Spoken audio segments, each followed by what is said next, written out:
মানুষ যখন মানুষের পাশে দাঁড়ায় তখনই গড়ে ওঠে এক আশার গল্প। আজ তরুছায়া ওয়েলফেয়ার সোসাইটির পক্ষ থেকে কিছু অসহায় মানুষকে বিরাটি স্টেশনে দুপুরের খাবার দিতে পেরেছি। হয়তো খাবারের পরিমাণটা ছিল সীমিত, কিন্তু তাতে যে ভালোবাসা মিশেছিল তার কোনো পরিমাপ হয় না। আমরা বিশ্বাস করি সমাজ তখনই সুন্দর হয় যখন সে সমাজের সব মানুষ একে অপরের দুঃখকে নিজের মনে করে।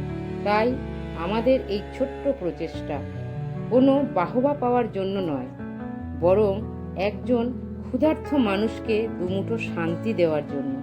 তরুছায়া ওয়েলফেয়ার সোসাইটি সেই স্বপ্ন নিয়েই এগিয়ে চলেছে, যেখানে মানুষ মানুষের পাশে দাঁড়ায় নির্ভয়ে, নিঃস্বার্থে।